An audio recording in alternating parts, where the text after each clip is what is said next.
it is. In the precise language of the engineer, it's called the jet propulsion gas turbine. To you and me, it's the jet engine, one of the marvels of this century of marvels. When they start it up, stand back. Its deep-throated voice will climb to the shrieking of 1,000 fiends.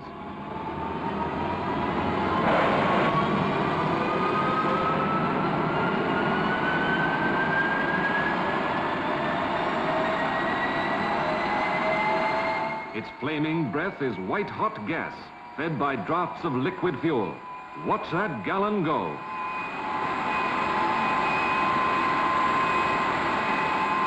And all around, the straining fury of its power sets the very air a-shudder. Here is the inside story. Air and fuel ignited in combustion chambers, and the resulting gas ejected through a jet pipe at the rear. Now, in the path of the rushing gas, insert a bladed wheel, a turbine. Link the turbine to a powerful fan, so placed as to ram the air into the combustion chambers under pressure. Let the gas drive the turbine and the fan. Under fierce compression, the temperature rises, and the expanding gas roars from the jet pipe with tremendous force. This is the turbine jet, the power that is driving the fighters of today through the sonic barrier. Now, on the forward end of the shafting system, mount an air screw. Here is another new means of propulsion, the turbine propeller, the engine that is opening fresh vistas of simplicity, efficiency, speed.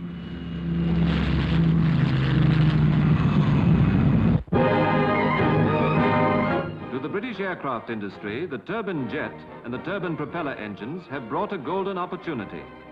Says the Dean of British Air Designers, Charles Clement Walker, in this new form of air travel, Britain has the chance to make up the leeway lost in the war, when we were developing combat aircraft to the exclusion of all else. In many a research center, they are grappling with the special problems posed by the enormous power of the jet.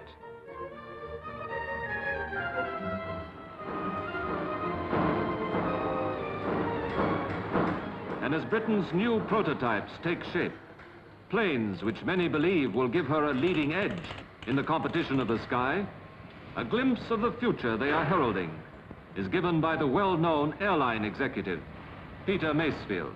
At a speed of 2,000 miles an hour, which is at least in sight, the journey from London to New York could be completed non-stop in about 2 hours. And because New York time is 5 hours back on London time, passengers could leave London after lunch, say at 2 o'clock in the afternoon, and arrive in New York for an 11 o'clock coach the same morning. So as far as the clock goes, they would arrive 3 hours before they started. No wonder that amid such promise of adventure, the rising generation should desert all loyalties to the footplate and the fire brigade, should crane its neck skyward to the streaking silver that bespeaks tomorrow. There's a Major! Look, an 852! SRI-1, fighting flying boat. Gosh, what? It's upside down! A Hawker N746. That's a vampire.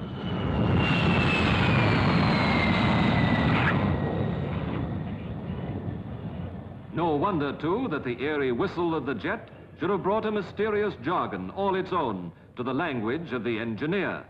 Well, with the tubular type heat exchanger, to get the air, you want a lot of tubes, and consequently, the inside diameter of the tubes are very small. Consequently, the overall power output will go down, just like this.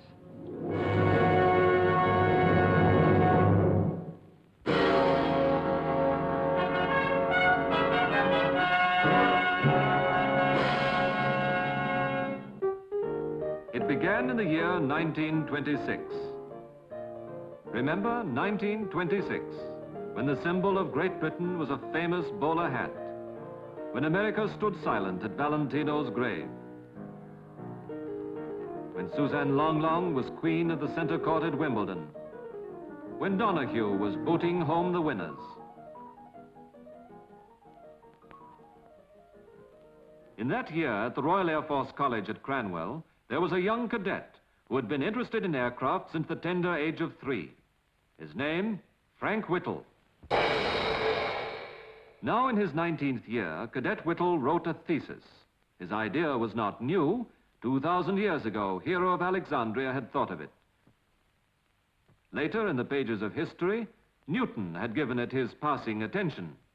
But Whittle believed that this idea could fly.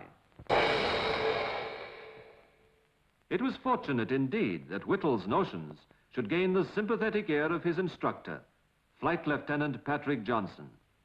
Doubly fortunate that Johnson happened to be well acquainted with the world of patents. That's right. Well, come and tell me about it. Have you got time now? Yes, Oh, certainly. fine.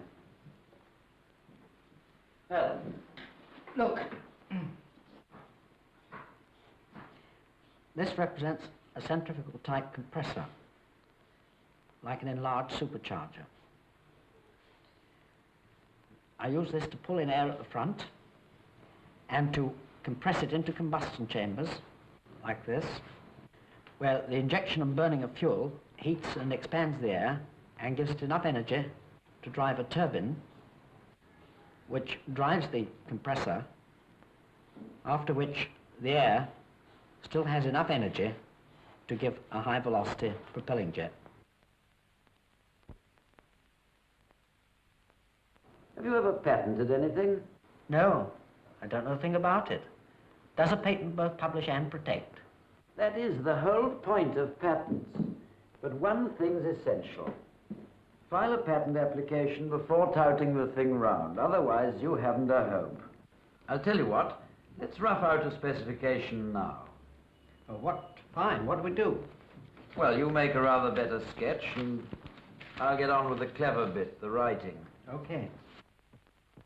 And so, with the specifications of an idea tucked under his arm, Johnson walked through London's stately Inns of Court to the patent office.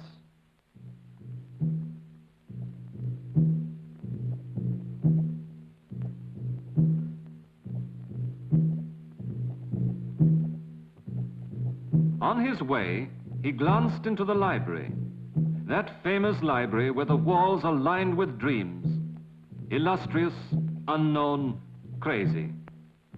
Would this dream fade forgotten too? Or might it usher in a revolution in technology? In the county of Leicestershire stands the town of Lutterworth. Here John Wycliffe was born. From here Thomas Cook organized his first tour. And here too, in a disused foundry, a little company set out to bring the idea of the jet to roaring life. Here, Whittle and his associates started up the age of the gas turbine, and in so doing, embarked on the inventor's long road of discouragement and danger.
England heard little of all this, but what it heard convinced it that this idea could only fly in the face of all experience.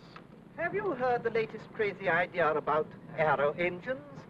Some Air Force chap, Whittle I think his name is, or something like that. Yes, something about using gas, 500 or 600 degrees temperature. Nothing could take a temperature like that. Why, the whole thing would explode in his face.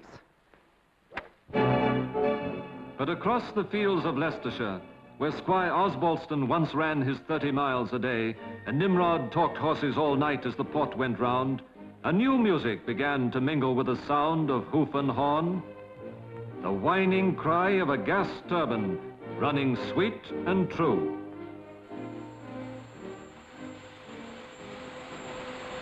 But as yet, only for a moment.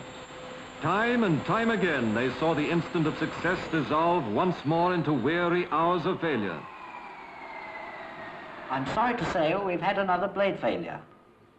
We were running at nearly full speed and one of the blades came off. If we can only get another 50 degrees centigrade, it will do the trick. Yes, please do. I'm sure we're almost there.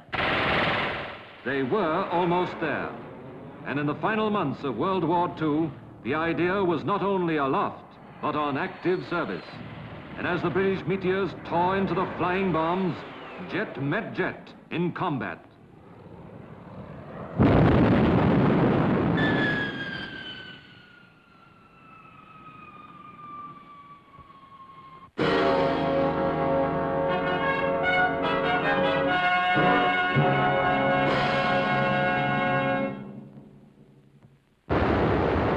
In a few short years, the gas turbine has burnt its fiery mark into the calculations of engineers and economists alike. Yesterday, a hope in the minds of a dogged few. Today, manpower and money on a national scale are flowing into its development. For in this latest wonder of applied science, Britain sees a source of her future wealth and welfare.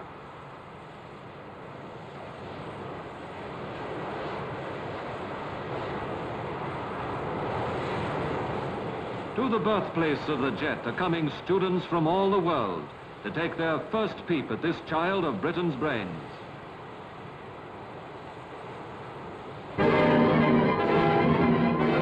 But most vital to a people whose memorials of the poignant past daily remind them of the stark needs of the present is the fact that this invention places in their hands an export attractive to nearly every progressive country overseas. In the factories whose devoted labor sustained the fighter pilots through the days of peril, skills famous the world over are now working to capacity on foreign orders for a new prime mover, at once cheap, efficient, simple.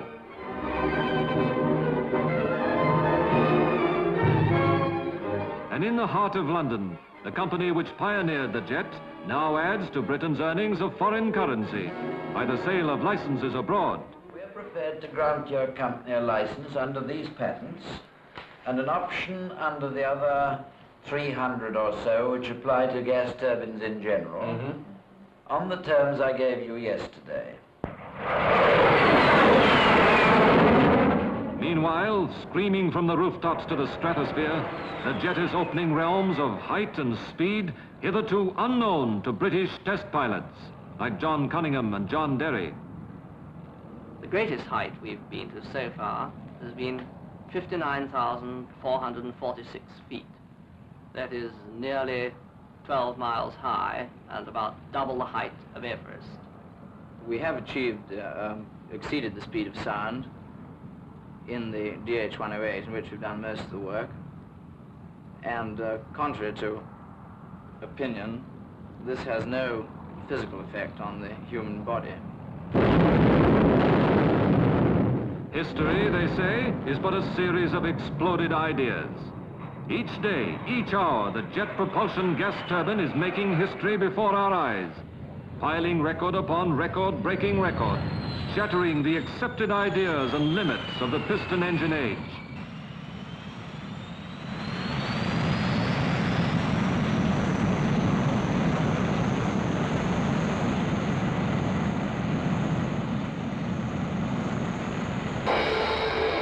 But today, British engineers are foretelling as great a future for this marvel on the ground as in the air. In workshops which were known to Watt and Stevenson, they are now forging a second industrial revolution based on the gas turbine. Soon, a crack British Railways Express will be gas turbine hauled, says Chief Engineer Hawksworth of the Western Region. 2 locomotives powered by gas turbines are at present under construction for the western region of the British Railways. We hope to use them to haul the famous Cornish Riviera Express, and we believe they will be capable of very high average speeds. From other furnaces are coming the special secret formula metals to start the new power source on its career at sea. Soon, one of Britain's largest tankers will be equipped with a marine gas turbine engine designed to give maximum performance on the cheapest of fuels.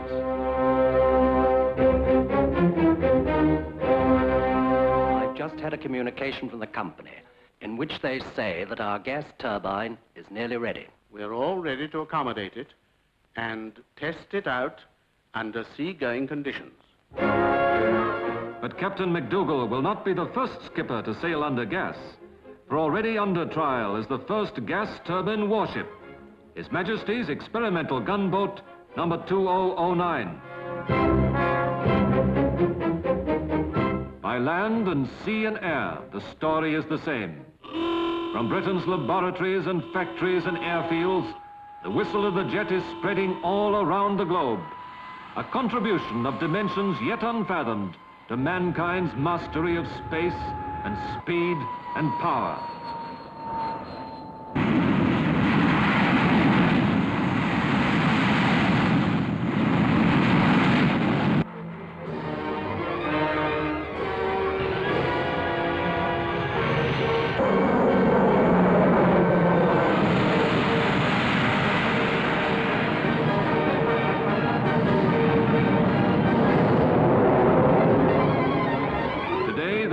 Cadet of 1926 is Air Commodore Sir Frank Whittle, KBE CBFRS.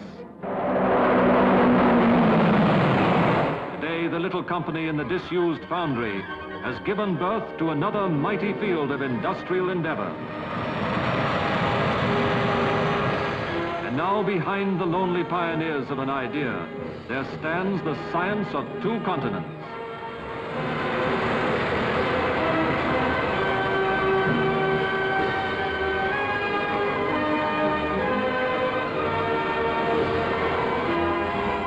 A century ago, the jet propulsion gas turbine did not exist. In a quarter century, it has given us a vision of the sounds and shapes of future time. What wonders will the jet have wrought? A quarter century from now.